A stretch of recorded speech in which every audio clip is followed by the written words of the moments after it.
senang sekali bisa bersama kembali dalam program satelit Saat Teduh 5 Menit. Saudara-saudara, mari kita siapkan hati kita. Kita berdoa terlebih dahulu sebelum kita membaca firman Tuhan. Bapa di surga, terima kasih hari ini kami kembali datang di hadapan-Mu ya Tuhan untuk merenungkan firman Tuhan. Terangi hati kami, penuhi dengan Roh-Mu yang kudus. Hamba berdoa kiranya Tuhan juga memberkati setiap pendengar dengan kemurahan-Mu, menyembuhkan yang sakit, menguatkan yang lemah, menghibur yang susah, dan memberikan kekuatan baru bagi kami untuk menjalani hari kami pada hari ini. Terima kasih Tuhan, berbicaralah kepada kami. Kami siap mendengar, di dalam nama Tuhan Yesus Kristus kami berdoa. Haleluya. Amin. Puji nama Tuhan, hari ini renungan kita berjudul Allah Peduli. Dan firman Tuhan dari kitab Roma pasal 8 ayat 28. Firman Tuhan yang mungkin sudah kita hafal, kita kenal. Bunyinya demikian. Kita tahu sekarang bahwa Allah turut bekerja dalam segala sesuatu untuk mendatangkan kebaikan bagi mereka yang mengasihi Dia, yaitu bagi mereka yang terpanggil sesuai dengan rencana Allah. Puji nama Tuhan. Saudara-saudara, dalam suratnya kepada jemaat di Roma, Rasul Paulus dalam pasal 8 ini mengawalinya dengan pengajaran agar orang percaya hidup di dalam roh. Ayat 1 sampai ayat yang ke-17. Dan selanjutnya ayat 18 sampai 30 ia mengajarkan tentang kepedulian Allah kepada anak-anaknya. Nah, dalam bacaan kita disebutkan bahwa Allah turut bekerja dalam segala sesuatu untuk mendatangkan kebaikan. Ini adalah ungkapan akan kepedulian Allah bagi umatnya, bagi anak-anaknya, bagi saudara dan saya. Nah, sejauh manakah kepedulian Allah kepada kita? Kita akan belajar. Pertama kita melihat bahwa kepedulian Allah itu ditunjukkan dengan memberikan karunia sulung roh, sebagaimana dikatakan dalam ayat 23, di mana dikatakan, dan bukan hanya mereka saja, tetapi kita yang telah menerima karunia sulung roh, kita juga mengeluh dalam hati kita sambil menantikan pengangkatan sebagai anak, yaitu pembebasan tubuh kita. Karunia sulung roh yang diberikan kepada kita ialah anugerah keselamatan di dalam Yesus Kristus. Seperti dikatakan dalam ayat 24, sebab kita diselamatkan dalam pengharapan. Tetapi pengharapan yang dilihat bukanlah pengharapan lagi. Sebab bagaimana orang masih mengharapkan apa yang dilihatnya.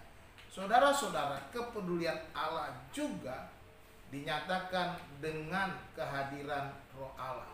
Jadi selain kita menerima karunia sulung roh, juga dinyatakan dengan kehadiran Roh Allah itu sendiri yang membantu kita dalam kelemahan-kelemahan kita dan dalam doa-doa kita.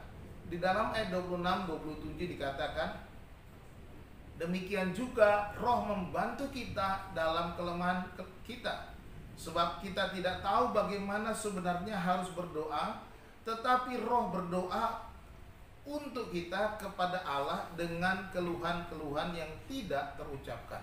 Dan Allah yang menyelidiki hati nurani mengetahui maksud Roh itu, yaitu bahwa Ia sesuai dengan kehendak Allah berdoa untuk orang-orang kudus. Nah, jika kita perhatikan di sini konteksnya pasal 8 ini bahwa Allah peduli dalam segala sesuatu, termasuk dalam hal-hal buruk sekalipun yang kita alami. Sebagaimana di dalam ayat yang ke-18 dikatakan, sebab aku yakin bahwa penderitaan zaman sekarang ini tidak dapat dibandingkan dengan kemuliaan yang akan dinyatakan kepada kita. Jadi kita membaca di sini bahwa kepedulian Allah juga berkaitan dengan hal-hal yang kita alami, termasuk tekanan, sakit penyakit, kesulitan, duka cita, dan lain sebagainya. Bahwa Allah turut bekerja di dalam segala sesuatu, berarti juga di dalam pergumulan kita. Jadi bukan hanya dalam hal-hal baik, tetapi juga dalam hal-hal buruk. Dengan demikian kita harus percaya bahwa segala pengalaman yang sedang dan yang akan terjadi dipakai Allah untuk mendatangkan kebaikan bagi kita, sekalipun hal itu tidak menyenangkan kita. Sebab saya percaya Tuhan mempunyai rancangan yang sempurna, sebagaimana Dia katakan dalam Yeremia 29 ayat 11. Sebab aku ini mengetahui rancangan-rancangan apa yang ada padaku, kata Tuhan, mengenai kamu. Demikianlah firman Tuhan, yaitu rancangan damai sejahtera dan bukan rancangan kecelakaan, untuk memberikan kepadamu hari depan yang penuh harapan. Pada akhirnya kebaikan Allah dinyatakan dengan memuliakan anak-anaknya. Di dalam ayat 29 dan 30 dikatakan, sebab semua orang yang dipilihnya dari semula, mereka juga ditentukannya dari semula untuk menjadi serupa dengan gambaran anaknya, supaya ia, anaknya itu, menjadi yang sulung di antara banyak saudara. Dan mereka yang ditentukannya dari semula, mereka itu juga dipanggilnya. Dan mereka yang dipanggilnya, mereka itu juga dibenarkannya. Dan mereka yang dibenarkannya, mereka itu juga dimuliakannya. Inilah kebaikan Allah.